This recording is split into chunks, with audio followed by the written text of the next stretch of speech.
యం బ్రహ్మా వరుణేంద్ర రుద్రమరుతస్తున్వంది దివ్యైస్తవైః వేదైః సాంగపదక్రమోపనిషదైః గాయంతి యం సామగాః ధ్యానావస్థిత తద్గతేన మనసా పశ్యంతి యం యోగినో యస్యాంతం న విదుః సురాసురగణా దేవాయ తస్మై నమః.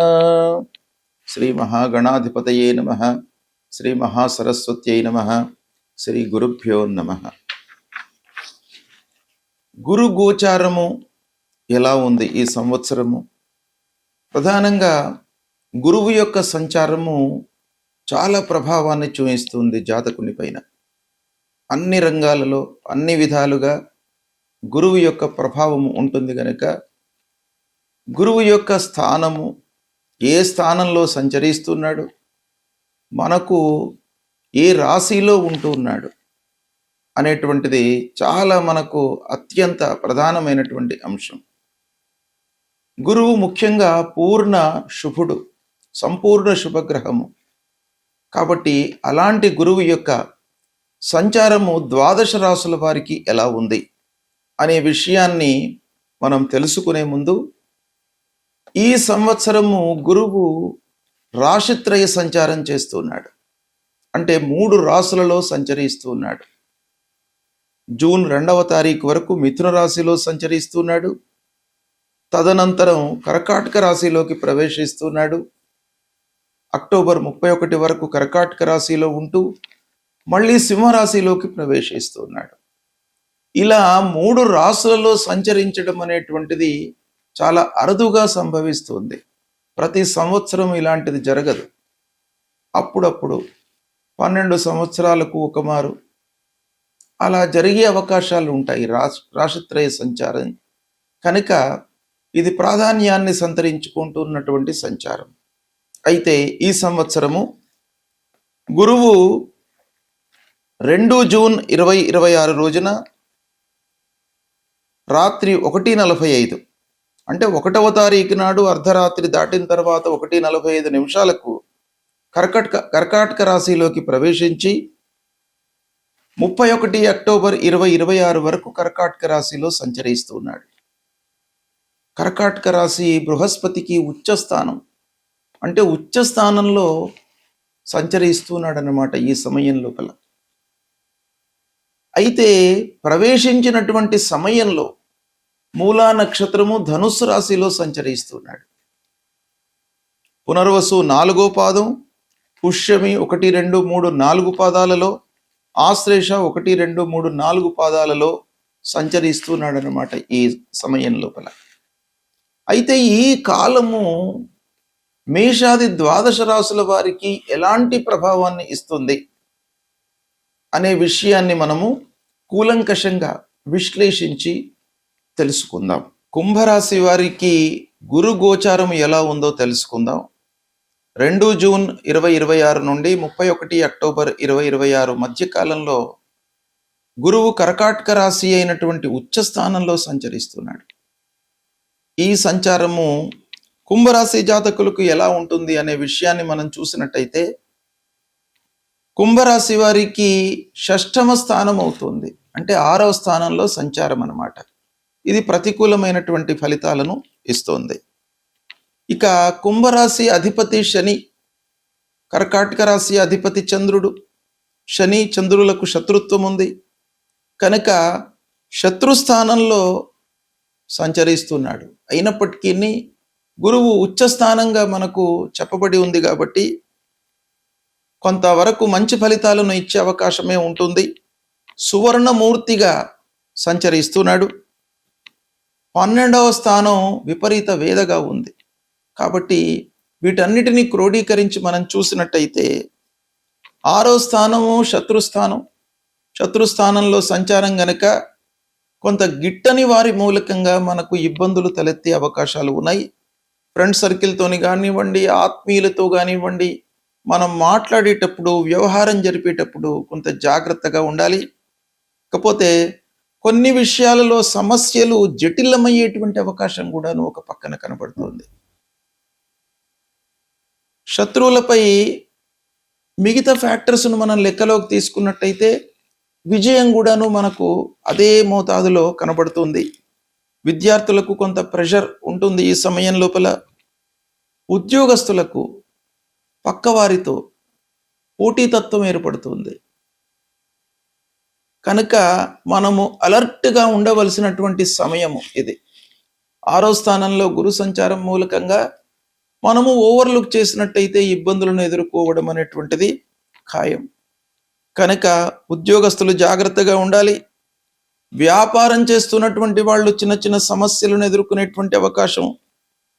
ముఖ్యంగా మహిళల విషయం ఆలోచించినట్టయితే ఇంటి బాధ్యతలు పెరుగుతాయి. కుటుంబం లోపల అనవసరమైనటువంటి చర్చల మూలకంగా మనస్పర్ధలు, కలహాలు ఏర్పడేటువంటి అవకాశాలు ఉన్నాయి. ఆరోగ్య విషయంలో జాగ్రత్తలు తీసుకోవాలి. రోగ నివారణకై అన్ని విధాలుగా మీరు ప్రయత్నాలు చేస్తూ ఉండాలి. అప్పుల భారము మట్టుకు తగ్గుతుంది ఈ సమయంలో. మిత్రుల యొక్క సహాయ సహకారాలు అందుతాయి. పెట్టుబడుల విషయంలో జాగ్రత్త వహించాలి. కోర్టు విషయంలో అనుకూలమైనటువంటి ఫలితాలు ఒక పక్కన కనబడుతున్నాయి. ఓవరాల్గా సహనము, ఓర్పు చాలా అవసరము ఈ సమయం లోపల. ప్రయాణాలు అలసటగా ఉంటాయి. అంటే కొన్ని విషయాలలో కలిసి వస్తాయి, కానీ అలసట బాగా ప్రయాణాల మూలకంగా మీరు పొందేటువంటి అవకాశం బాగా ఉంది. ఆధ్యాత్మికత పెరుగుతుంది. ఇక ఉద్యోగం చేస్తున్నటువంటి వాళ్లకు ఉద్యోగంలో కొన్ని ఇబ్బందులు తప్పవు. గౌరవ మర్యాదలు లభిస్తాయి. చివరికి మీకు విజయం చేకూరుతుంది. ఎన్ని ఇబ్బందులు వచ్చినప్పటికీ విజయం చేకూరేటువంటి అవకాశాలు ఉన్నాయి. మీరు శ్రమించండి. మీపైన మీరు నమ్మకంతో ఉండండి. ఆర్థికంగా మెరుగుదల కనబడుతుంది. కుటుంబం లోపల అన్ని విధాలుగా మీకు మద్దతు లభిస్తుంది. సమస్యలు తగ్గుతాయి. కష్టంతో లాభం కనబడుతుంది. ఇకపోతే మిశ్రమ ఫలితాలు ఒక పక్కన ఉన్నప్పటికీ చివరికి శుభ ఫలితాలే ఎక్కువగా కనబడుతున్నాయి. కాబట్టి మీరు కొంత జాగ్రత్తగా ఎఫర్ట్స్ పెట్టి మీ పనిపైన విశ్వాసాన్ని ఉంచి మీరు చేసినట్టయితే చాలా మంచి ఫలితాలను పొందుతారు. సంపూర్ణ శుభగ్రహమైనటువంటి గురువు ఉచ్చ స్థానంలో సంచరించడం మూలకంగా సహజంగా అన్ని రాసుల వారికి ఎంతో కొంత మంచి ఫలితాన్ని ఇచ్చేటువంటి అవకాశాలు ఉంటాయి. అయితే స్థాన బలం కూడాను, అంటే గోచార రీత్యా ఏ స్థానంలో ఉన్నాడు అనేటువంటిది కూడాను మనకు ప్రధానమైనటువంటి అంశం.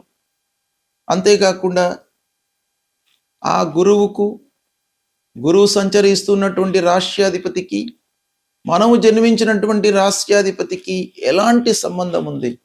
మిత్రత్వం ఉందా, శత్రుత్వం ఉందా, సమత్వం ఉందా? ఈ విషయం కూడాను మనకు ఫలితం లోపల డామినేట్ చేస్తుంది. అంతేకాకుండా గురువు ప్రవేశమైనటువంటి సమయంలో చంద్రుడు ఉన్నటువంటి రాశి మూలకంగా మనకు కలిగేటువంటి మూర్తి నిర్ణయం, స్వర్ణమూర్తి, రజితమూర్తి, తామ్రమూర్తి, లోహమూర్తి, ఇలాంటి స్వభావము మనకు ఆ ప్రవేశ సమయం మూలకంగా కలుగుతుంది. తర్వాత గురువు ఏదైనా పాపగ్రహాల యొక్క వేద ఉందా? ఇవన్నీ కూడాను మనం లెక్కలోకి తీసుకొని పరిహారాలను మనం చేసుకోవాలి. అయితే గురువు ముఖ్యంగా పరిహారం ఏం చేసుకోవాలి? గురువు ప్రతికూలంగా ఉన్నప్పుడు అనంటే గురువు 2, 5, 7, 9, 11 స్థానాలలో సంచరిస్తున్నటువంటి సమయంలో శుభ ఫలితాలను ఇస్తాడు. స్థాన బలం బాగా ఉంటుంది ఈ స్థానాలలో సంచరిస్తున్నప్పుడు. ఇక మిగతా స్థానాలలో అంటే 1, 3, 4, 6, 8, 12, 10, 12 ఈ స్థానాలలో సంచరిస్తున్నప్పుడు ప్రతికూలమైనటువంటి ఫలితాలను ఇస్తాడు. అందులో 4వ స్థానము, 1వ స్థానము కొంత మధ్యస్థంగా ఉంటుంది. వీటన్నిటిని కూడాను పరిగణించి మనం చూసినట్టయితే గురువుకు పరిహారం చేసుకోవాలి. దత్తాత్రేయ స్వామిని కొలవడము, గురువు యొక్క మూలమంత్రాన్ని పఠించడము. గురువు యొక్క మూలమంత్రము ఏంటి?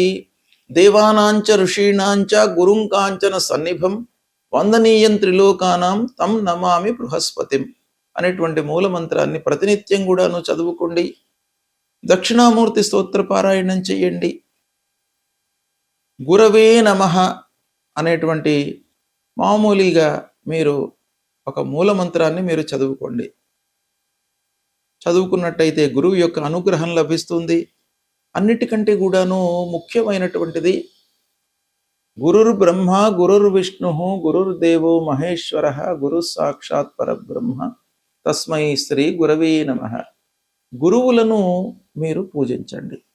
అంటే మీకు విద్యాబుద్ధులు ఇచ్చి సమాజంలో మిమ్మల్ని ఒక స్థితిలో నిలపడానికి ప్రోత్సహించినటువంటి వారిని మీరు సేవించడము, తల్లిదండ్రులను సేవించడం, ఇవి చేసినట్టయితే తప్పకుండా మీకు గురువు యొక్క అనుగ్రహం లభిస్తుంది. శుభ ఫలితాలు కలుగుతాయి. శుభం.